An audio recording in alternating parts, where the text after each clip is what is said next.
दोस्तों, डॉक्टर बाबा साहेब भीमराव आम्बेडकर का जीवन सतत संघर्ष और सफलता का ऐसा समंदर है जिसमें खोजा जाए तो हमें ज्ञान और प्रेरणा रूपी बहुमूल्य रत्न प्राप्त हो सकते हैं। आज मैं आपके साथ ऐसे ही 5 रत्न यानी 5 प्रेरक कहानियां व प्रसंग साझा कर रहा हूं। कहानी नंबर 1, डॉक्टर बाबा साहेब आम्बेडकर की ईमानदारी।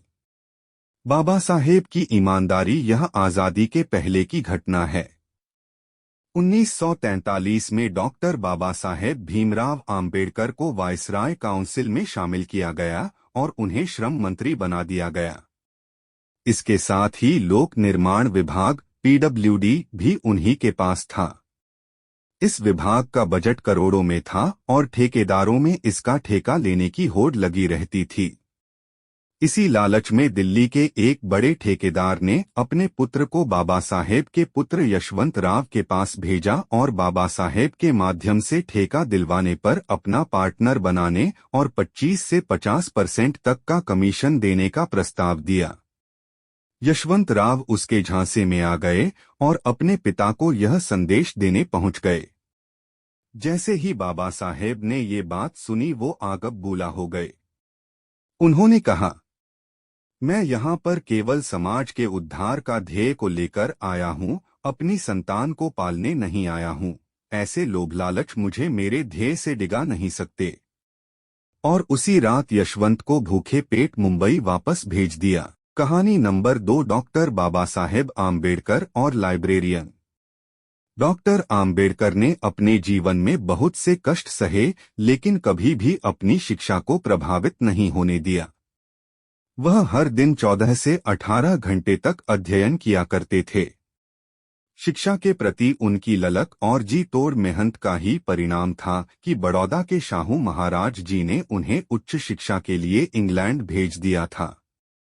लंदन प्रवास के दौरान वे रोज एक लाइब्रेरी में जाया करते थे और घंटों पढ़ाई किया करते थे। एक बार वे लंच टाइम में अकेले लाइब्रेरी में बैठे ब्रेड का एक टुकड़ा खा रहे थे कि तभी लाइब्रेरियन ने उन्हें देख लिया और उन्हें डांटने लगा कि कैफेटेरिया में जाने की बजाय वे यहाँ छिपकर खाना खा रहे हैं। लाइब्रेरियन ने उन पर फाइन लगाने और उनकी मेंबरशिप खत्म करने की धमकी दी। तब बाबा साहेब ने क्षमा मांगी और अपने समाज के संघर्ष और इंग्लैंड आने की वजह के बारे में बताया। उन्होंने यह भी बड़ी ईमानदारी से कबूल किया कि कैफेटेरिया में जाकर लंच करने के लिए उनके पास पर्याप्त पैसे नहीं हैं। उनकी बात सुनकर लाइब्रेरियन बोला, आज से तुम लंच आवर्स में यहाँ नहीं बैठोगे, तुम मेरे साथ कैफेटेरिया चलोगे और मैं तुमसे अपना खाना शेयर करूंगा। वह लाइब्रेरियन एक यहूदी जू था और उसके इस व्यवहार के कारण बाबा साहेब के मन में यहूदियों के लिए एक विशेष स्थान बन गया। बाबा साहेब को किताबें पढ़ने का बड़ा शौक था। माना जाता है कि उनकी पर्सनल लाइब्रेरी दुनिया की सबसे बड़ी व्यक्तिगत लाइब्रेरी थी, जिसमें 50,000 से अधिक पुस्तकें थीं। कहानी नंबर 3, ख्याल कौन रखेगा। यह घटना तब की है जब डॉक्टर आम्बेडकर अमेरिका की कोलंबिया यूनिवर्सिटी में पढ़ रहे थे। वह रोज सुबह लाइब्रेरी खुलने से पहले ही वहां पहुंच जाते थे और सबके जाने के बाद ही वे वहां से निकलते थे। यहां तक कि वे कई बार लाइब्रेरी की टाइमिंग खत्म होने के बाद भी वहां बैठे रहने की अनुमति मांगा करते थे। उन्हें रोज ऐसा करते देख एक दिन चपरासी ने उनसे कहा, क्यों तुम हमेशा गंभीर रहते हो, बस पढ़ाई ही करते रहते हो और कभी किसी दोस्त के साथ मौजमस्ती नहीं करते। तब डॉक्टर अंबेडकर बोले, अगर मैं ऐसा करूंगा तो मेरे लोगों का ख्याल कौन रखेगा। कहानी नंबर 4, संस्कृत का ज्ञान।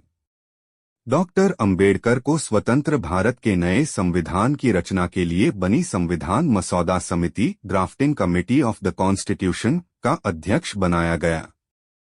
बात जब शेड्यूल्ड लैंग्वेजेस की लिस्ट तैयार करने की आई तो बाबा साहेब उसमें सभी भाषाओं की जननी संस्कृत को भी स्थान देना चाहते थे।